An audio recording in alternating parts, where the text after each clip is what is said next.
All right. Hey. Welcome, everyone. How's everybody doing tonight? How are you doing, Roy? Let's do a quick audio check here. This is me talking. I'm doing great. It's Oh, Sunday. you're too It's loud. Thanksgiving break. How do I sound? You sound good to me. Yeah. Just I'm trying to. looking on my phone. The stream is working. Wow. Winner, chicken dinner. All Right. right. All I want for Christmas. Yeah, welcome, everyone.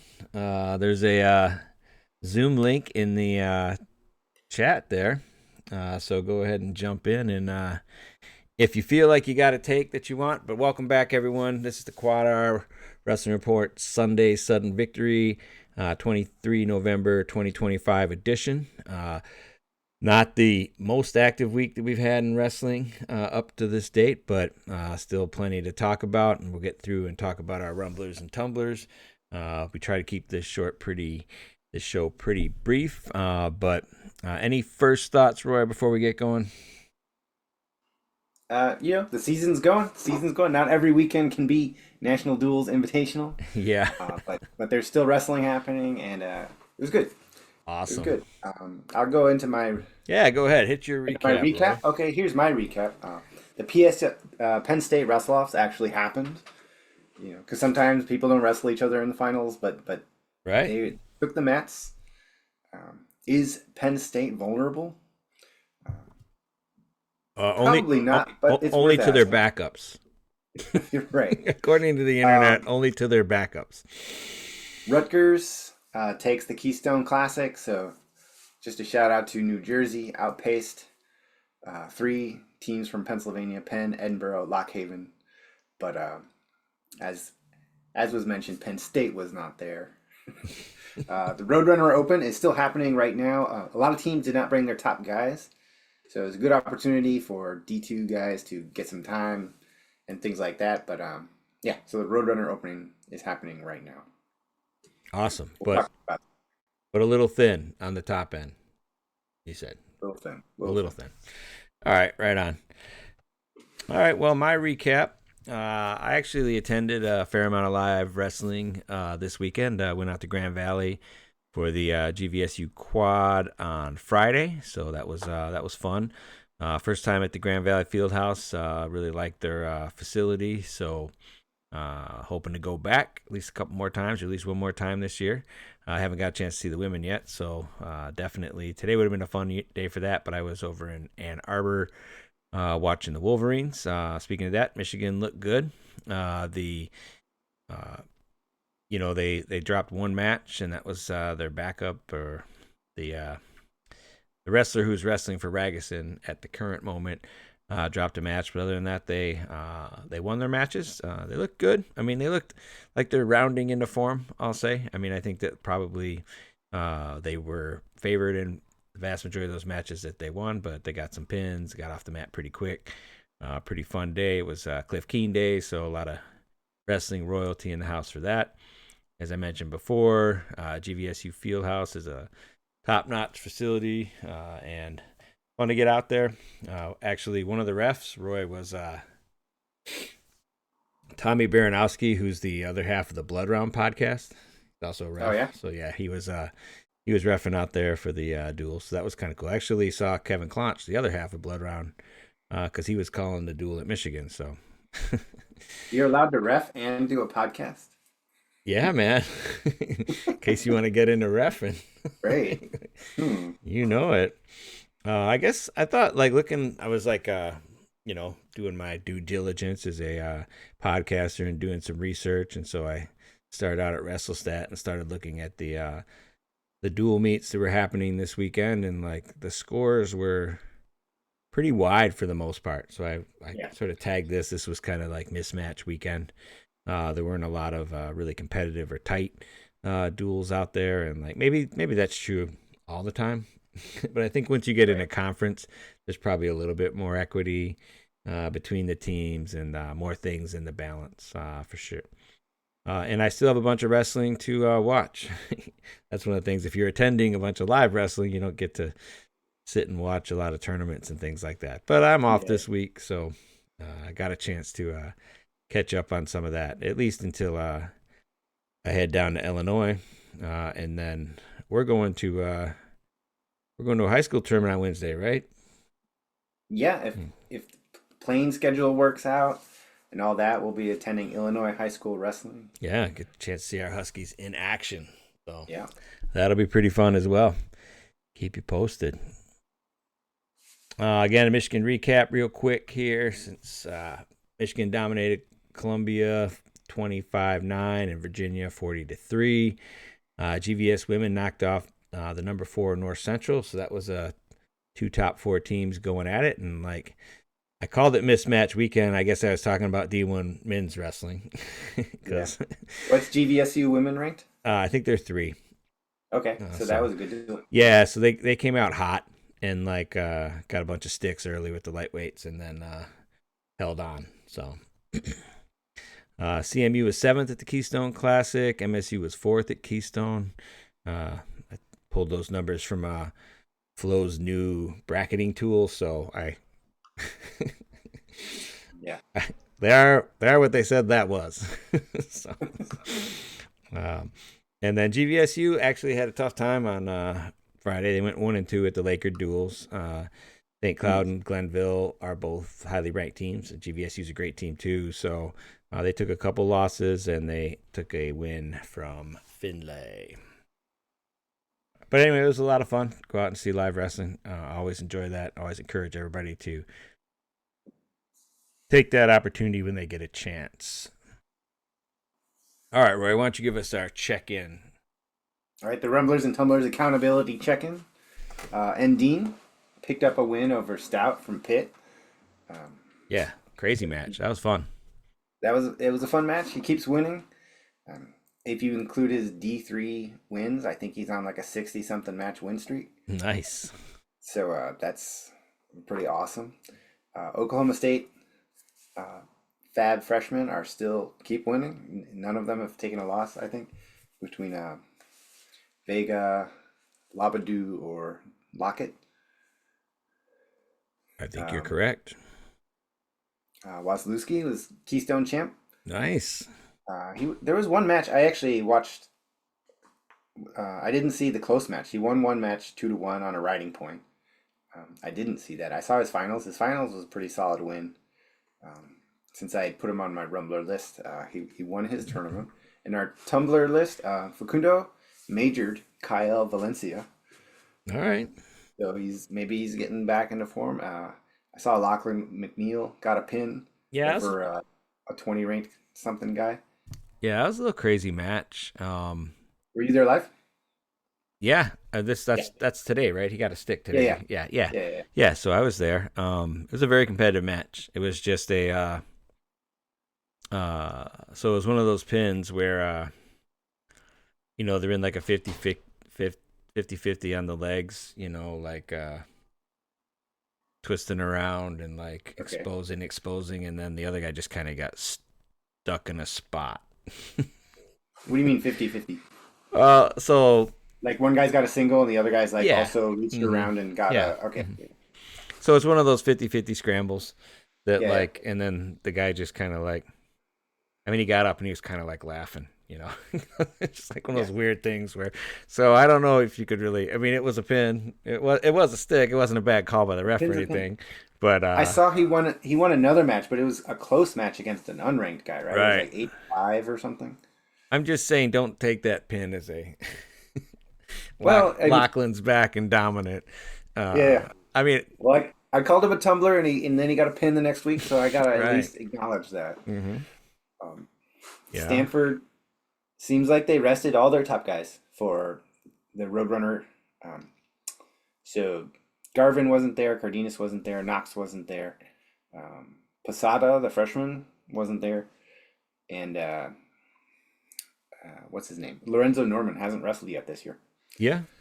So I don't know what to make of that, but I put them on my worry list, and they rested all their top guys. Swiderski did not wrestle Larkin. No.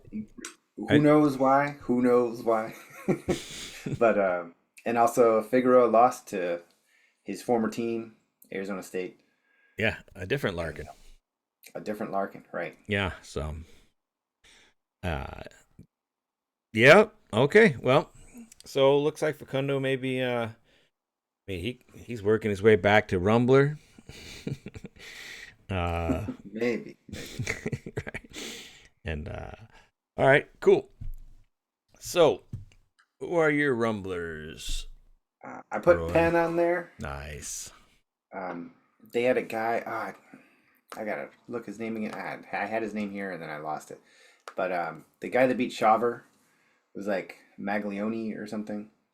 He's a senior. He hasn't lost yet this year. Just beat Shaver. And as a team, Penn, I think is looking pretty strong. They got Cross. CJ Composto hasn't wrestled yet this year. Okay. He took fourth, I think, last year at 141. So they're looking like really, really strong through 25 to 49. Not Ohio State strong, but strong. Right. Nathan Desmond from PSU. Right. He if you don't know, he beat his teammate Luke Lillidahl in the finals of the Black Knight Open, aka the Penn State Wrestle-offs. Yeah. Right. We should check his We'll grades. see. If it's really the Wrestle-offs, then he's the starter. I would imagine that they're gonna split some time or try and figure something out. I don't know. What do? You got a sophomore and a freshman. Right? I mean, it's Can he redshirt? I don't know anything about his I think his he situation. redshirted last year. I think he's a redshirt freshman. Okay, I don't think he's a true freshman, but I mean, and none of them are gonna be Blaze, right? I don't Nobody's think moving. either of us are an authoritative sub or expert on Penn State. So we'll have to bring in Bash or something.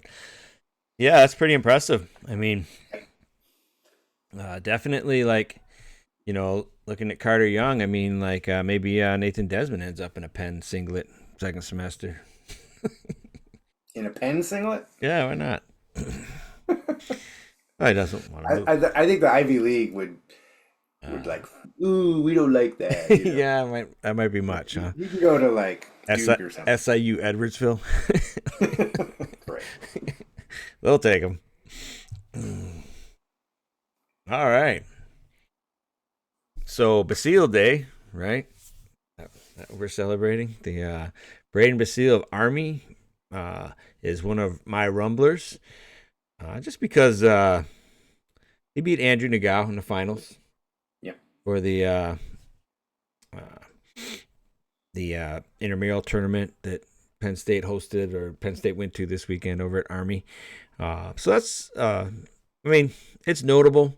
I mean, I guess it's like I've always felt that the 3-point takedown really like was bad for Andrew Nagao's sort of style, and I didn't feel like he felt that he was like some of that is just he's a victim of the 3-point takedown and the way he wrestles. But still, that's a big victory. I mean, it was. Was it a injury default though? Was it? I thought it was. Mm, I mean, it's still fine, but here, right. you keep talking. I'll look. Yeah, check it out. I also thought that Nathan Desmond is obviously a rumbler. Definitely taking a win over Luke Lillidahl, which is, I mean, now Luke takes some losses, right? So he's been pinned by Brendan McCrone. He's lost to Dylan Schwaber. He's lost to Seymour. So there's like at least 3 guys in the field that have beat him. So it's not that Luke Lillidahl never takes losses. He certainly does. Right. But then the Rumblers, I put this out here. So the Rumblers, Kyler and Caleb Larkin. Yeah. Because, like, I don't know. It just always funny, like, because Piles is always like, I've been telling you guys about these guys for a year, and like, or years. And I mean, one of the Larkins was smoking guys at like the Olympic trials, like, 2 years ago. And like, they're both from Valiant Prep. Their dad's a Hodge Trophy winner. So anybody who's surprised that these kids can wrestle, that would be the surprise if you thought that they weren't going to make some noise. But they look great. Yeah. I mean, they just super talented and really fun to watch. And so definitely they're on my Rumbler list. My Tumblers. It's confirmed that it was a injury default. Uh-oh. All right. That's all right. I like him as a rumbler anyway. I do, right? Scared him into like the default. So my tumblers, Luke Lillidahl. Yeah. I mean, there's all this like coronation talk, and the Penn State B squad can beat everybody, and like he's a world champion, and you gotta win. Right? If that's who you are, then that's who you are. Aaron Nagao and Jet Strickenberger lost again. He's a huge 25-pounder, so can have some up and down performances with probably weight cut related and things like that. But he's a top 10 guy, and he's losing matches, so I thought that like something to keep an eye on, and so I made him a tumbler for the week. All right, who you got, Roy? All right, Dylan Chauver from Rutgers made my tumbler list.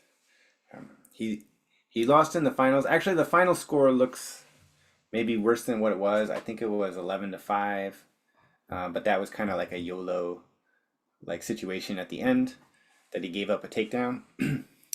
But yeah, he lost a very winnable bracket at the Keystone Classic. Rutgers showed up well as a team, so it wasn't like the whole team was flat. Dylan made my tumbler list. Luke Lillidahl, again, sometimes the freestyle people don't like translate, or there's just something, I don't know. He went from like 98% likely to All-American to 49% likely because he might not be started. Right. And also Aaron Nagao, and I don't know if it's just me. Is he still someone that's doing extra years because of COVID? I feel like we've been talking about Aaron Nagao for like 10 years at least. So his freshman year was the year we went to Big Tens at Michigan. He was at Minnesota. Okay. Right. Okay. So that was his freshman year? His real true freshman year? I don't know which, but okay. So yeah, basically like Jesse Mendez was a true freshman at that duel. Right. And Jesse Mendez is a senior now. And Aaron Nagao he wrestled for Penn State. Right? Right. Because he wrestled a year, didn't place. That was the year him and Braden Davis didn't place. And then he got hurt. So take that as like an injury red shirt. Got it. And then he took an extra medical red shirt. Yeah, so I think he took an extra medical. So he's a junior or a senior, I think. He's obviously had. Junior? Okay. I only remember him being in 2 NCAA tournaments. Yeah. He took 5th and didn't. So Right. He placed for Minnesota. Yes. That year in Michigan, we went to Big Tens. That was Silas Allred won it as a freshman, right? Big Tens as a freshman. Yeah, he definitely won Big Tens. He beat Dean. Right. And yeah, I think he must have been a freshman. Okay, maybe he's not as old as I thought. I don't know. Sometimes when people transfer schools, like I assume they were at the old place longer than they actually were. Yeah. So, yeah, I guess I have to go back and watch now. He didn't wrestle that last match, huh? No, he didn't. He defaulted out. Ugalian is the name of the Penn guy that beat Chauver. 11-4. Nice. 11-4. I watched the whole match live, and he just lost. Even though I said there was a YOLO at the end, there was a YOLO thing, but he definitely just lost. He was beat. Yeah. All right. Well, that's it. What else you got going on? So we're traveling to Chicago. Yeah. I'm excited to see everybody. We're going to have the whole gang, so all 5 brothers. Yep. If everything works. And so I got a bad date on this slide. That's all right. We're going to see OPRF. All right. With the new coach. So that'll be exciting. We should do like a full OPRF recap on Wednesday. On Wednesday? All right. Yeah. That'll work. And then we're going to RAF. Yep, going to RAF on Saturday while we're watching you take the Claw fantasy title. Like Hopefully. that's gonna be big. So yeah, super excited weekend. So high school wrestling on Wednesday, Claw and RAF on Saturday, and then what else is going on? Anything going on college wise? No, just happy holidays, Yeah, awesome. And then we got Cliff Keen's the next big thing coming up, right? Yeah. Yeah. All right. Appreciate everybody. Like and subscribe. Somebody's got to jump in that Zoom session one of these times. Right. We want those hot takes. Open forum Sunday. Perfect. All right, I'm gonna go ahead and let me look here. I've got a new. I had a little accident on my laptop, so adjusting to the new screen layout. Let me see here. I'm gonna go ahead and. All right, let me do this. All right, Roy, go ahead and take us out. Don't forget, toe the line in everything you do. QuadR out.